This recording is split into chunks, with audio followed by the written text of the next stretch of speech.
Wanted. Yeah.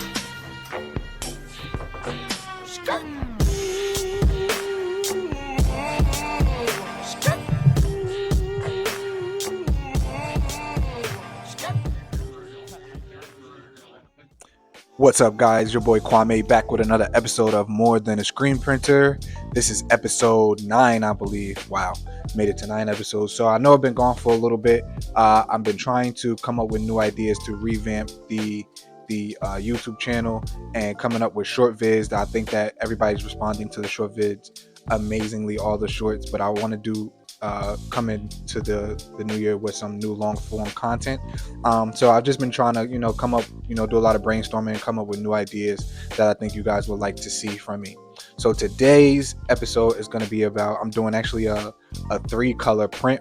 I've done multiple color prints before, if you guys watched the CMYK video that I posted last, but that is a little bit different than what I'm going to do today. Today I'm going to be using 2 primary colors, and a white underbase. I've never used a white underbase before, so this is going to be my first time doing that. So for those of you who don't know, a white underbase basically goes under the primary layers that you want to do. So if I'm doing yellow and I'm doing the yellow on like a dark shirt, if I just print the yellow on the dark shirt, you're going to be able to see some of the fibers or cotton or whatever material you're using. You're going to be able to see that under the color of the yellow base, right? So if I use a white base and I put the white base first and then I print the yellow on top of it, that in theory is supposed to make the yellow color pop more for that hypothetical situation. So I'm going to be using a new design that I made earlier or late last night.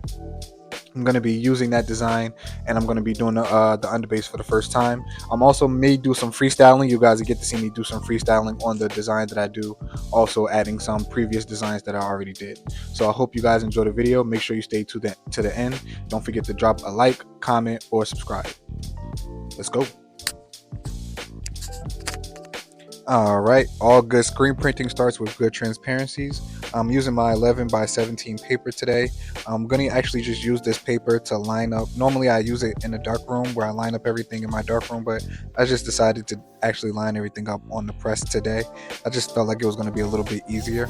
I think washing out my transparencies and actually burning the screens might low-key be the most enjoyable part, other than the actual screen printing and creating. I just like seeing the science behind the emulsion washing off of the screen after we burn it using the UV light.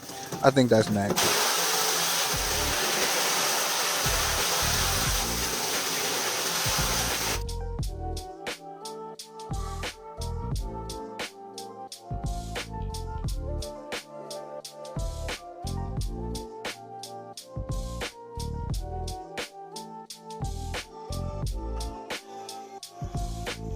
All right, now this part everybody does differently. Me personally, I just use the transparency and I tape it to the press, and when I put the screen on, I kind of line up the transparency versus lining it up on the press. Everybody does it differently. If you're a screen printer, what I do is not law. I'm very much so an amateur, but I enjoy it, and this is what helps me. And everybody has a different way of doing things, so your way is your way and my way is my way.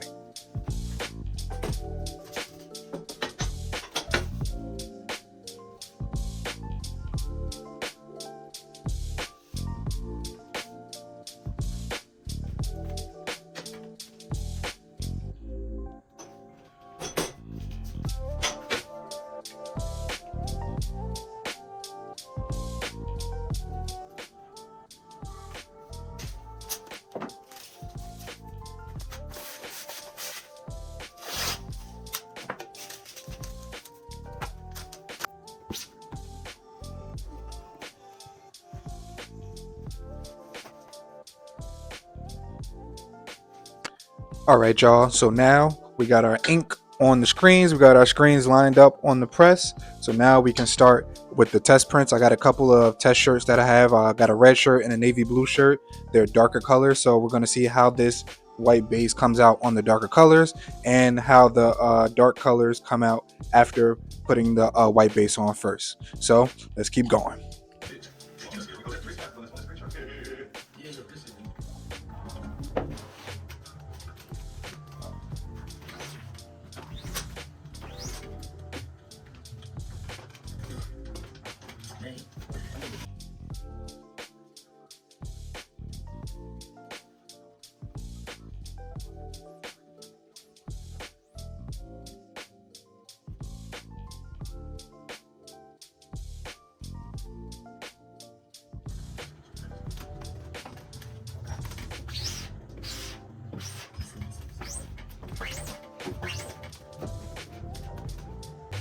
All right, the underbase worked. The print came out nice and vibrant, but it was a little off, so we're going to redo it.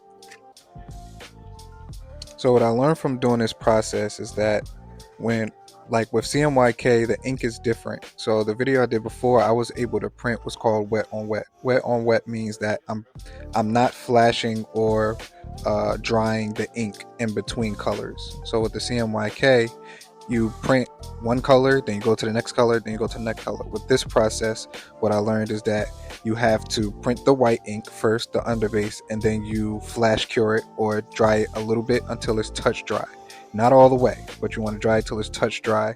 And then after you do that, if you need a second layer, you can do a second layer. For most of these prints, I didn't do a second layer of white, but I just went straight to the next color, and then you flash cure or slightly dry that next color.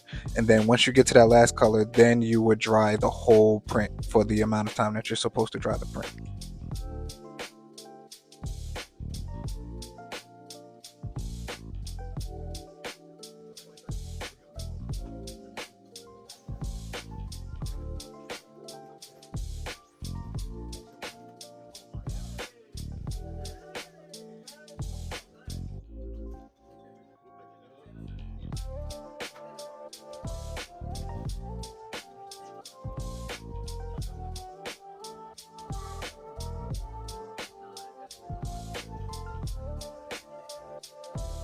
All right, so now I did the design on all of the items that I had. Now I'm just doing a bit of freestyling. So this older design that I made of a hummingbird, I'm adding that to some of the hoodie and the shirts that I did, and I think it's going to come out really nice with the colors that I chose.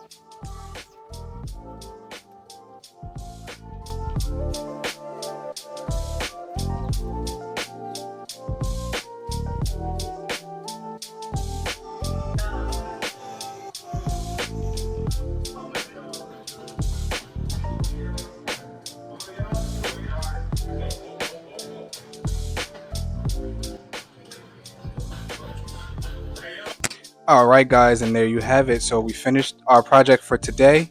Um, it was a success to my standards. You know, like I said, I'm relatively new at screen printing. I only been doing it a couple years. I'm not perfect, and every video that I make is not going to be like some perfect example of what screen printing should be. When I made this channel, I decided to document basically everything that I do and all my progress. So you guys are in real time seeing me do well and maybe not so great, or maybe it's okay.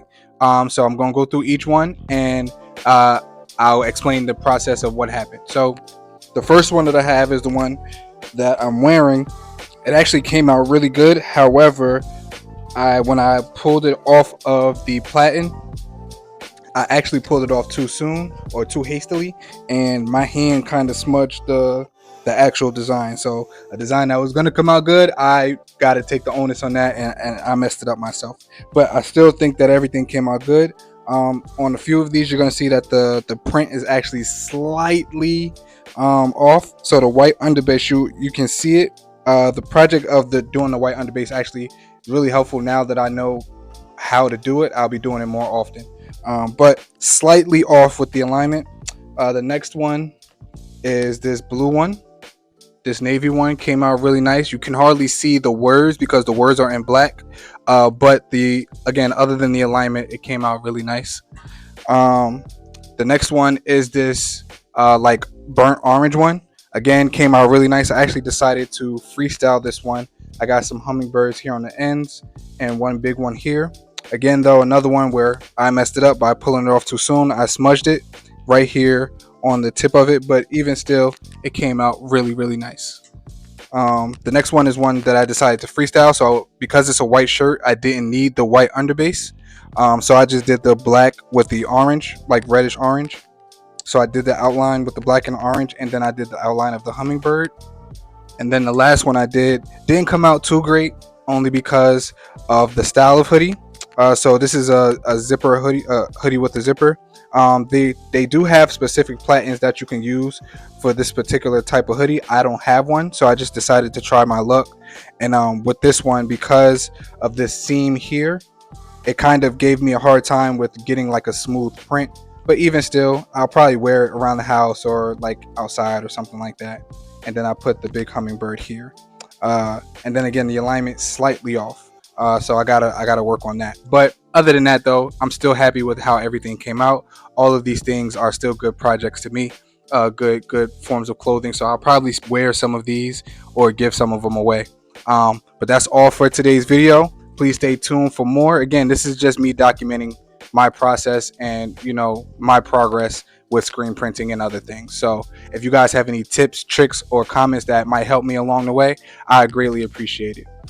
For those of you who've been asking on a few of my videos, the ink I primarily use is FN ink. I have a Blick. I live in New Jersey, so in Paramus, New Jersey, there's a Blick art material store. I usually get my ink from there, and that's the ink that I use for most, if not all, of my projects. But that's it for today. Please don't forget to like, comment, and subscribe, and stay tuned for more.